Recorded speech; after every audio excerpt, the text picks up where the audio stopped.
అవకాశం కూడా రైట్ లేదు. రైట్ రాజశేఖర రెడ్డి వస్తాం మళ్ళీ ఇంకో సెకండ్ రౌండ్లో మీ దగ్గరకు వస్తాం. ఒకసారి పురుషోత్తం రెడ్డి గారు, సరే ఒకటి రాజశేఖర రెడ్డి గారేమో నిజంగానే అక్రమాలు, అన్యాయాలు, దుర్మార్గాలు, పవిత్రత దెబ్బతినుంటే సిబిఐ లాంటి దేశంలో ఒక ఉన్నతమైనటువంటి విచారణ సంస్థ, దర్యాప్తు సంస్థ దాన్ని వేయాలని అడుగుతున్నారు. లేదు సుప్రీంకోర్టు పర్యవేక్షణలో కమిటీ వేయాలి దీని మీద విచారణ కోసమని వాళ్ళు ఆల్రెడీ సుప్రీంకోర్టు తలుపు తట్టారు.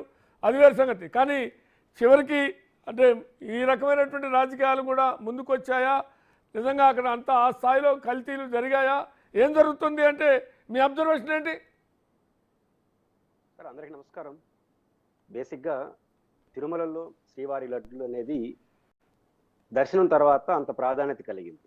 దర్శనం దొరక్కపోని వాళ్ళు కూడా లడ్డు ప్రసాదాలే దర్శనంగా భావించి, అంటే దర్శనం దొరకని రోజుల్లో దాన్నే దర్శనంగా భావించి దాన్ని స్వీకరించి తన గ్రామాల్లోనో తన ఇంటికి వెళ్ళి చుట్టుపక్కల వాళ్ళకి పంచిపెట్టడం ద్వారా తన భక్తుకున్న గౌరవాన్ని చాటుకుంటారు, అభిమానాన్ని చాటుకునే గొప్ప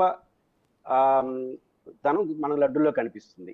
అలాంటి కోట్లాది మంది భక్తుల లడ్డులకు సంబంధించి రాజకీయ పార్టీలు, దురదృష్టవశాత్తు I'm sorry to say media సంస్థలు, దీనిలో వైసీపీ వాళ్ళు తప్ప, తెలుగుదేశం వాళ్ళు తప్ప, బీజేపీ వాళ్ళ పాత్ర అంతా, దీనికి ఇచ్చిన ప్రయారిటీ ఎట్లయినా సరే ఈ సమస్యను ముగింపు పలకాలి, అక్కడ బాగుండాలి పరిస్థితులు అనే దానికి దురదృష్టవశాత్తు ప్రయారిటీ ఇవ్వలేదు.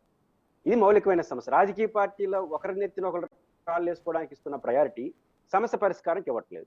ఇప్పుడు అధికారంలో ఉన్న పార్టీ ఏం భావిస్తూ ఉంది, అక్కడ జరగరాంది జరిగింది, యానిమల్ ఫ్యాట్ కలిపారు అని మీరు నమ్ముతున్నారు, మీకేదో రిపోర్ట్లు ఉన్నాయంటున్నారు. ఇమీడియట్గా ఏం చేయాలి? ఇప్పుడు భానుప్రకాష్ రెడ్డి గారు నాకు అది ఆందోళన కలిగిస్తుంది. భానుప్రకాష్ రెడ్డి గారి డిమాండ్ వైసీపీ వాళ్ళు తప్పు చేసేవాళ్ళని ఒప్పుకునేసి వచ్చి ముక్కుకి నేల రాస్తే వదిలేద్దామా? తప్పు చేసిన వాళ్ళని కరెక్ట్గా వాళ్ళు ఖచ్చితంగా చట్టం ముందు నిలబెట్టి జైల్లో పెట్టాలి. నిజంగా వైసీపీ గవర్నమెంట్లో ధర్మారెడ్డి, కరుణాకర్ రెడ్డి గారా, సుబ్బారెడ్డి గారా, జవహర్ రెడ్డి గారా, ఎవరైతే దానికి బాధ్యులు ఉంటారో, లేదా టెస్టులు చేసే అధికారుల ఎవరు తేలుతారో లేకపోతే జైల్లో పెట్టాలి. వాళ్ళు నేరం ఒప్పుకున్నా ఒప్పుకోకపోయినా నేరం ఒప్పుకునేసి వదిలేద్దాం, ఇదే పర్సనల్ పంచాయతీనా. కాబట్టి ఖచ్చితంగా ప్రభుత్వం అధికారంలో చేయాల్సిన పని ఇమ్మీడియట్గా ఎంక్వైరీ చేసి ఎవరు తప్పు చేస్తే వాళ్ళపై జైల్లో పెట్టండి, శాశ్వత పరిష్కారానికి మార్గాలు చూపండి. అధికారంలో ఉన్న బాధ్యత అది, ప్రతిపక్షం దానికి సపోర్ట్ చేయాలి. కాబట్టి ఇక్కడ ఈ రెండు జరగకపోతే ఇబ్బంది వస్తుంది. అయితే నిన్నటి వరకు నాకు కూడా ఆందోళన ఉంది. ఈ రెండు పార్టీలు ఇట్లా కొట్లాడుకుంటున్నాయి, కొత్తగా సిట్ వేస్తారన్నారు. ఇప్పుడు రాజశేఖర్ గారు చెప్పారు సిట్ అంటే ఏంటని. సిట్ అంటే వీళ్ళున్న సిట్ అదే, వైసీపీ ఉన్న సిట్ అదే అనే చర్చ వస్తుంది. కానీ ఇక్కడ సిట్ని కరెక్ట్ పరిష్కారం కాదని నేను కూడా భావిస్తున్నాను. కారణం ఏంటంటే సిట్ ఒక జనరల్ ఆరోపణలు వచ్చాయి. ఉదాహరణకి ఇప్పుడు మన కాలేజీలో, ఇంజనీరింగ్ కాలేజీలో గొడవ జరిగింది, అమ్మాయిల ఇష్యూ వచ్చింది, అని సిట్ అధికారులు వేశారు, మనం సమర్థిస్తాం. ఎందుకు ఇక్కడ చంద్రబాబు గారు మాట వింటారు కాబట్టి దేన్ని ఒప్పుకోనంటే కుదరదు. కానీ ఈ విషయంలో మంచిది కాదు. ఎందుకు మంచిది కాదంటే చీప్గా ఉన్న చంద్రబాబు నాయుడు గారు, ఈ రాష్ట్రానికి చీప్గా ఉన్న చంద్రబాబు నాయుడు గారు అలిగేషన్ చేసేసినాడు, జడ్జిమెంట్ ఇచ్చేసినాడు, ఇది జగన్మోహన్ రెడ్డి కుట్రాని.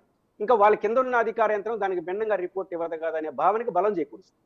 అందుకని న్యూట్రల్ ఏజెన్సీగా ఖచ్చితంగా సుప్రీంకోర్టు లేదా హైకోర్టు విశ్రాంతో లేదా సిట్టింగ్ జడ్జితో విచారణ జరిపి దీన్ని నిగ్గుదేల్చాలి. ఇలా తేలిస్తేనే టీటీడీకి మంచిది, తెలుగుదేశం పార్టీ కూడా మంచిది. నేను ఒక ఉదాహరణ చెప్తాను. రమణ దీక్షితులు అనే ఆయన వ్యక్తి తిరుమలలో తవ్వకాలు జరిగాయని, అదేవిధంగా పింక్ డైమండ్ ఇట్లా తీవ్రమైన ఆరోపణలు చేసినప్పుడు మా లాంటి వాళ్ళు చెప్పింది ఆయన మాటలు అబద్ధం, జరిగే అవకాశం లేదు. కానీ చెప్పిన వ్యక్తి దేవుడి దగ్గర ఉన్న వ్యక్తి, దాన్ని ప్రజలు నమ్మే అవకాశం ఉంది. కాబట్టి జడ్జితోనో విచారణ జరపమంటే ఆ చంద్రబాబు గారు ఒప్పుకోలే.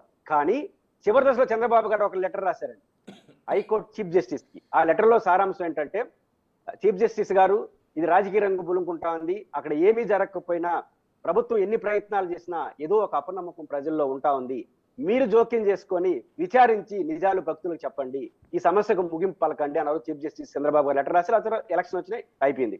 ఇప్పుడు అదే పరిష్కారం. ఇప్పుడు చంద్రబాబు గారు ఒక స్టేట్మెంట్ ఇచ్చేశారు కాబట్టి సహజంగా వైసీపీ ఏమంటుంది, మీరు స్టేట్మెంట్ ఇచ్చిన తర్వాత మీ కింద అధికారి ఏమి ఇస్తాడో అంటారు. దీనికి ముగింపు పలకదని బాధ నాకు అనిపించింది అంటే సుబ్రహ్మణ్యం స్వామి గారు.